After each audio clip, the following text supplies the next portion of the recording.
Good morning. तर आज होता सॅटर्डे आणि आज पण मम्मीने मला 8 वाजता उठवलं. का तर माझं एक रोजचं काम मी रात्रीच केलं नाही म्हणून. आता सकाळ सकाळ अजून ओरडा नको म्हणून फटाफट फ्रेश झाले. रोजचं काम म्हणजे कांदा खोबऱ्याचं वाटण.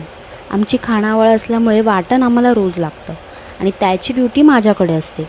ते नाही करायला घेतलं तितक्यात मम्मीने भेंडी आणली कापायला. म्हणजे आता काय बोलावं हिला, एक काम करायला नाही घेतलं तर लगेच दुसरं आणून ठेवते. तुमची पण आई अशीच करते का? त्यात हा ना आज ऑफिसला जात होता आणि मी घरी होती म्हणून त्याची जरा टिंगल करत होते. हा चाललाय आता कामाला, मजदुरीला मस्त. असा टाइमपास करत माझं वाटण रेडी झालेलं. त्याचबरोबर मम्मीने आज भेंडीची भाजी केलेली जी की मला आवडत नाही. मग मस्त मी चहा आणि पुरणपोळीचा नाश्ता केला आणि फटाफट रेडी शेडी होऊन निघाले बँकेत जाण्यासाठी. आता बँकेत गेल्यावर आपलं काम कधी एका फेरीत झालं आहे का? तसंच आज माझं पण काम नाहीच झालं. मग उगाच टेन्शनला चिल करण्यासाठी मस्त उसाचा ज्यूस प्याले. घरी आले आणि आज मला बनवायची होती मटार पनीरची भाजी. पनीरचे असे छोटे छोटे क्यूब्स कापून घेतले. त्यानंतर त्याचं वाटण करायला घेतलं.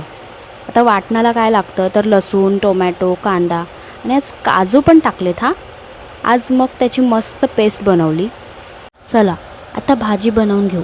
तर कढईत तेल टाकून त्यात वाटण आणि मसाले टाकून छान शिजवत ठेवलं आणि नंतर मला आठवलं की अरे मटार पनीर बनवायला घेतलं आहे, पण मटार कुठे? थोडं भावाला मटार आणायला पाठवलं. म्हणजे किती तो विसरभोळेपणा करावा माणसाने.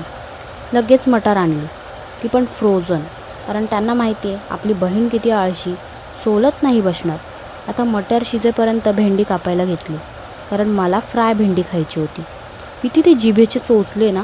मटार थोडी शिजलेली, मग त्यात मेन कॅरेक्टर म्हणजे पनीर ॲड करून थोडं शिजत ठेवलं आणि भाजी रेडी झाली. चला मस्त जेवण करून एंडिंग मात्र आंब्याने केली. नंतर हे मिशोवरून एक पार्सल आलेलं जे मी मॅक्ससाठी काही सॉफ्ट टॉय मागवलेले, जे की त्याला इतकं आवडलं. पण ह्याच्या हरकतांवरून असं वाटतं आहे की हे टॉयच काही जास्त वेळ टिकणार नाही.